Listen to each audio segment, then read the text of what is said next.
Bien, soy Jorge Alejandro de Lucy. Voy a exponer el pila de cultivos básicos, que básicamente consiste en el cultivo del maíz.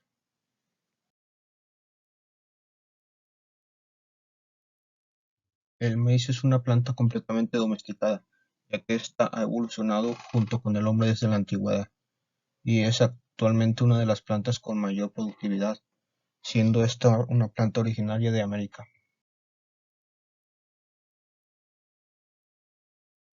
Actualmente existen dos teorías sobre el origen del maíz. En la primera se dice que el maíz proviene de una planta de maíz que actualmente se encuentra extinta, y que esta planta, el teosinte y el Tripsacum, tienen un ancestro en común. Esta teoría es apoyada principalmente por los mejoradores, mientras que la segunda teoría es la del teosinte, en la cual dice que el maíz se originó a partir de mutaciones y la selección natural del teosinte. La principal diferencia entre el maíz y el teosinte es que los frutos del teosinte están incrustados en el fruto, mientras que los frutos del maíz se encuentran expuestos de la mazorca. Esta teoría es principalmente apoyada por los mejoradores. El maíz es uno de los alimentos básicos más importantes para el ser humano, ya que de este se obtienen muchos derivados como las harinas y los aceites, además de que también es muy utilizado como alimento para los animales.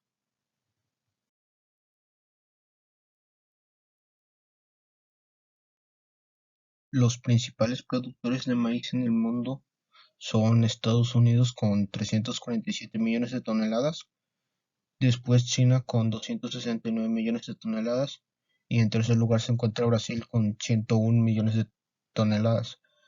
Actualmente México se encuentra en el octavo lugar con una producción que ronda aproximadamente las 27 millones de toneladas. De México nacionalmente, el primer lugar es Sinaloa con una producción de 6 millones de toneladas. Después le sigue Jalisco con casi las 4 millones de toneladas. Y en tercer lugar se encuentra Michoacán con 2 millones de toneladas. Nuevo León nacionalmente se encuentra en el puesto número 26 con una producción que apenas alcanza las 55 mil toneladas.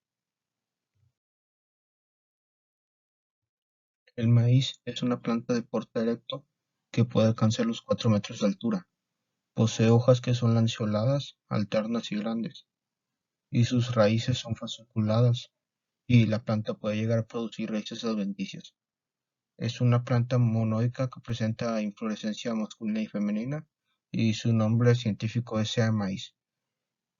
Pertenece a la familia de las poáceas o de las gramíneas.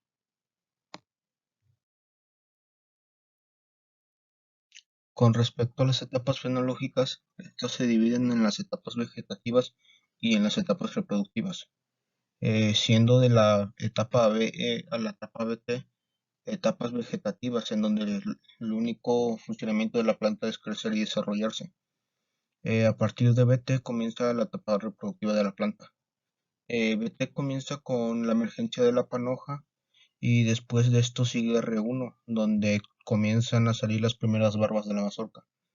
Después pasa a R2, donde ya se encuentra la semilla, pero su desarrollo es muy temprano. Después de esto pasa a R3, donde el grano ya posee una mejor consistencia y si la semilla es apretada suelta un líquido blanco debido a la concentración de almidón que posee. Después de esto pasa a R4, en donde la concentración de almidón ha aumentado tanto que causa que la consistencia en lugar de ser lechosa pasa a ser un poco más pastosa. Es en este cambio de R3 a R4 donde el crecimiento del grano es mayor. Después en R5 el grano comienza a secarse para posteriormente pasar a R6, donde el grano ya está fisiológicamente maduro para producir una planta nueva. Sin embargo, este grano posee una humedad cercana al 30%, por lo que aún no se encuentra listo para ser cosechado.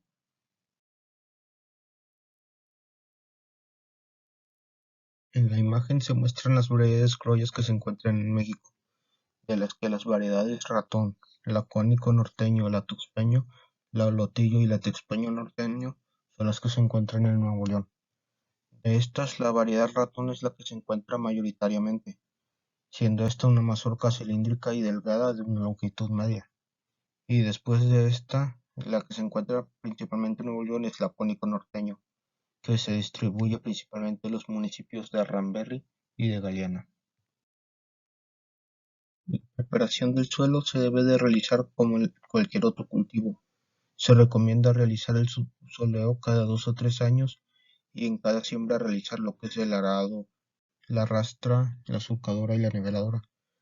Sobre todo hay que tener cuidado con la niveladora ya cuando se utilizará lo que es el riego por gravedad, ya que esto permite que se aumente la eficiencia del riego cuando la nivelación es adecuada.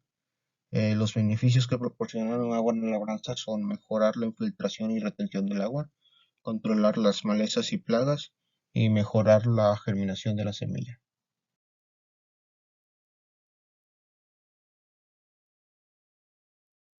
Las épocas de siembra que se recomiendan para el ciclo de primavera-verano para sistemas de riego son del 15 de abril al 31 de mayo, mientras que para siembras de temporal se recomienda sembrar desde el inicio de las lluvias hasta el 20 de julio. Para el ciclo de otoño-invierno, que solo es utilizado en los estados del sur de México, se suele sembrar del 1 de noviembre al 31 de diciembre, aunque lo óptimo es que la siembra se realice del 15 de noviembre al 15 de diciembre. Para el ciclo de primavera, se recomienda que la siembra sea del 15 al 28 de febrero y la siembra se puede realizar de forma manual o de forma mecanizada. Se recomienda que las distancias entre surcos sean de 80 a 90 centímetros y se recomienda colocar de 10 a 12 semillas por metro para obtener densidades de 50.000 a 60.000 plantas por hectárea. Los riegos para el maíz suelen ser por gravedad, por sistema de goteo o por sistema de aspersión. El sistema de riego por gravedad consiste en que el agua se distribuye en el campo por su propio flujo y a favor de la pendiente. Este es el método menos eficiente, pero puede llegar a eficiencias del 60% realizándolo de la manera adecuada y utilizando métodos como las curvas a nivel. El riego por goteo consiste en distribuir goteros por toda la superficie del cultivo usando tuberías y mangueras. Este es el método más efectivo que hay y ronda una efectividad del 90%. Y después se encuentra el sistema de riego por aspersión, que consiste en un mecanismo que esparce agua a presión y que se encuentra a la vez girando para humedecer un área circular. Este sistema posee eficiencias medias del 60 al 80%, dependiendo de su manejo y del diseño que posea. Para las fertilizaciones, se recomienda realizar análisis de suelos para poder estimar los nutrientes que se encuentran en el suelo. Después de esto, se recomienda estimar la cantidad de nutrientes que utilizará el cultivo en ese ciclo, usando los datos que se muestran en la tabla, que expresan la cantidad de nutrientes requerido por cada tonelada de producción que se espera.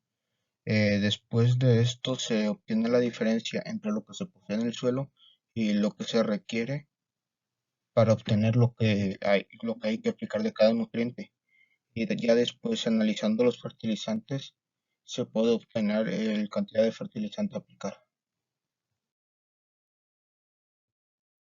Las principales plagas del maíz son el gusano cogollero, el frailecillo, la araña roja y el barrenador del tallo. Un manejo integral de plagas que se podría realizar para combatir todas las plagas a la vez es mantener el cultivo libre de las malezas para evitar a los gusanos. También se podría sembrar jarilla o mostacilla como cultivo trampa para el frailecillo y se debería de mantener siempre húmedo el cultivo para evitar a la araña roja. Y en caso de que una de estas plagas aumente considerablemente su población, pues sería necesario realizar un control químico. Las principales enfermedades del maíz con el carbón de la espiga, la pudrición de la raíz, la pudrición del tallo, la roya del maíz y el tizón. Y todas estas enfermedades se pueden evitar realizando lo que viene siendo la rotación de cultivos, tratando la semilla con fungicidas, incorporando trichoderma y bacillus al suelo y utilizando variedades resistentes a estas enfermedades.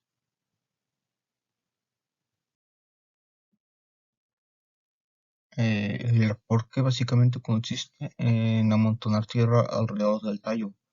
Este se suele realizar de los 20 a los 30 días después del deshierve y lo que causa es un fortalecimiento del tallo, aumenta la resistencia a ataque de plagas y enfermedades, promueve el crecimiento de nuevas hojas, retiene humedad para la planta y además protege el cultivo de las heladas.